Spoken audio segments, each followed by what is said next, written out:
I'm Robert English, Chairperson of the Membership Development Committee. And I'm Fern Fleckman, Member Services Chair. Welcome to LLI.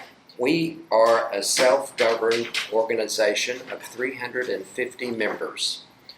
We have a council, we have several important committees, and we have what we call teams.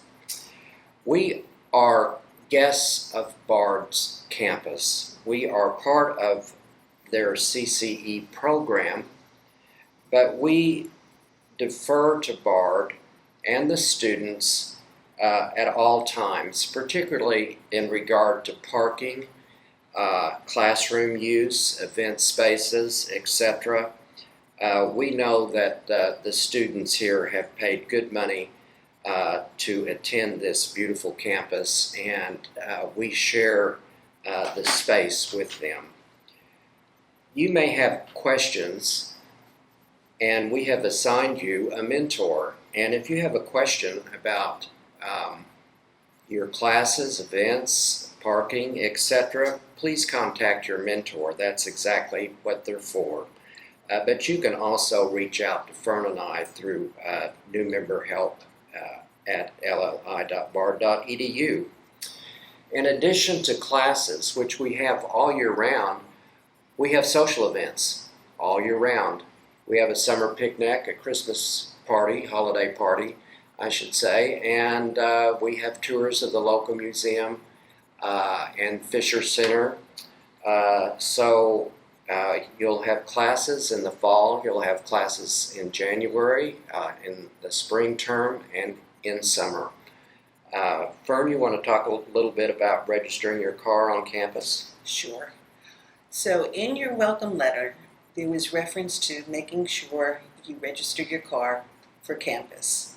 Do it as soon as you can. There is a link in that letter. If that link is not visible to you, then go to the website and search parking. And that will lead you to the form you need to fill out for your parking on campus. That form will ask you for your ID number. All you have to do is make up a number. 1, 2, 3, 4, 5 will suffice, or anything else you want to put in there. It's not a number you have to remember. It also says something about cost of parking. There is no cost to parking for LLI members. You do not have to pay a fee. So please get that done as soon as you can. Those hang tags that you will get will be available when you come on campus in the security office. Fern, every member will get a lanyard and a name badge, and you should wear those at all times in our classes and at our events, really for the simple reason so we can get to know you and know your name and where you're from. We communicate by email.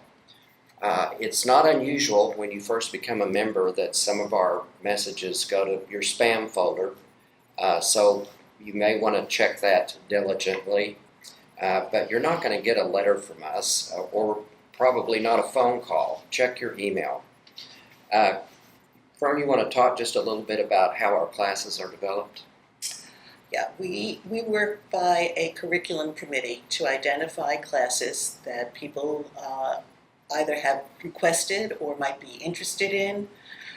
That committee works by identifying potential presenters, and within that are folks who serve as producers. The producers are the folks who work with those presenters to help them put together their entry into the catalog, to ensure that there is a syllabus in place for that class, and the committee itself is represented by people who volunteer and are interested in serving on the curriculum committee.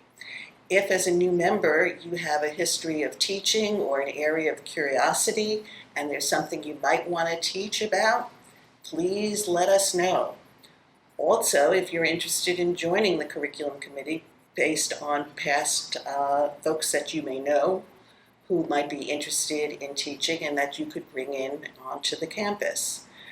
Mary McClellan is currently the chair of that committee. and she should be the contact person that you would want to contact to say, hey, I'd like to sit in and see how things go. And that's something we recommend for all the committees at Bard. Important to note, we're a volunteer organization, which means we hope that people volunteer for different aspects within our community, because that's how we run. We don't have paid help. It's us who keeps the program going. We have classes in person and by Zoom. For example, in this upcoming semester, the Zoom classes will be on Thursdays and the in-person classes on Fridays. There are certain classroom rules you should be aware of. No guests are allowed in the classrooms. The classrooms are for the people who have registered for the class. And that's common sense, courtesy. Many of our teachers limit their class size. They may say, I only want 15 students or 25 students, and we respect that. We all have weekend guests. We all have family members that may visit us, but leave them at home and come to class by yourself. Also, only attend classes that you're registered for. Don't drop in on a class that you're not registered for. It's interesting, Fern, that as I understand it, a third of our classes are taught by our own members.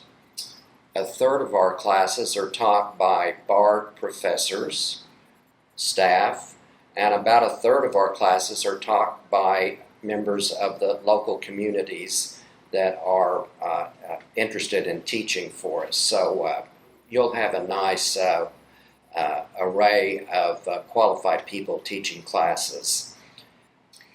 And this is a good opportunity to remind folks, as Robert said earlier, check not only your email, but look at the website, because you're going to get an email saying the catalog is available for you to search through.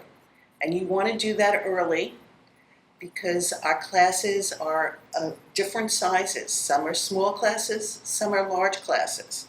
If there's a class that's a small class, you might want to put that class on your wish list. So when you go to register, that is when registration is open, remember those days in college when you had to run around and get your card filled so that you could get into a class, and you had to get there early if you wanted that class? That's true for enrolling in small classes here at Bard. The early worm gets the prize. So keep that in mind. And I have to kind of reinforce, you want to go to our website now and really look at the different sites within that website so you get familiar with how to find the information you need. It's a well-ordered website. Just pull down those lists and you'll find information. Great. LLI is all volunteer. There are LLIs throughout the country that have paid staff. There's one in the Berkshires, for example. But we're all volunteer, and what makes LLI work is everybody contributes something. So please keep that in mind throughout your tenure as a member. We need you. We need you to do something. And to tell you the truth, volunteering is a great way to meet people. If you think about the various organizations you may be involved in, whether it's a church, a social group, or a club, they may be specific to your particular town. LLI covers a broad area. I'm from the Woodstock side of the river. Fern is on the other side of the river. And a lot of people are from Rhinebeck. A lot of people are from Red Hook. So it's a great way, if you volunteer, to meet other people in the region. And from my standpoint, there's a lot of wonderful people to meet. Fern mentioned to check our website. We have a volunteer who keeps the website up to date. So check the website for various issues, events that come up. I might mention that when it comes to wintertime and there may be adverse weather, we follow the Red Hook school district. If they close the schools in Red Hook, then we're not going to have classes. So if it's snowing outside or icy, go to the Red Hook school district site and see if the Red Hook schools are closed, and will be closed too. As a member, you were invited to attend council meetings, committees. You may just want to test the waters and see what that committee does, how you might be able to contribute. That the committee meetings are posted on the website and in our newsletters. The LLI recently has established quite a program of social events. We've said over and over, LLI is a volunteer organization. What we heard from our members is they want social events. So we've responded. We have social events, and they're very popular. They're often full. Our museum tours, our Fisher Center tours, our holiday parties, our summer picnics, there'll be a lot of folks out for those events. So that's a great part of LLI that was meeting a need that members had. Teaching is a great volunteer opportunity. We need teachers, and if you have teaching skills, please contact the curriculum committee and see if you can put together a program. It would just be great. That's the heart of LLI, is our classes. Fern, you want to talk a bit about our favorite topic of tech? Sure. So as I said earlier, the website has lots of information on it. The first thing you want to get used to using is ProClass. Start practicing now so that you don't have to find yourself at the last moment unable to use ProClass. There's information on the website with documentation on how you go through ProClass, how you enter it. You can find that information there. In the worst case scenario, you're going to shoot out an email to our tech program. The email for that is on the website, and you can find it. The idea, and I hope I'm reinforcing it over and over, get to know that website. All the information you need is there. And that will decrease the pressure on our volunteers who have to respond. And some of them are responding at 2 in the morning. So to be exact, it's really helpful to get yourself familiar. And ProClass, for example, Fern, you may already know if you registered for the summer picnic, this is how we register for events. This is how we register for classes. Right. So if you want to go to an event, you need to know ProClass. If you want to go to register for a class, you've got to register on ProClass. You've got to learn ProClass. The other part of ProClass that you might want to take a look at is your account. Is the information in there in the format you want it? Is the email that you want used to get your messages from LLI the one you want to be using, or do you want a different email address that's specific to Bard? Either can happen.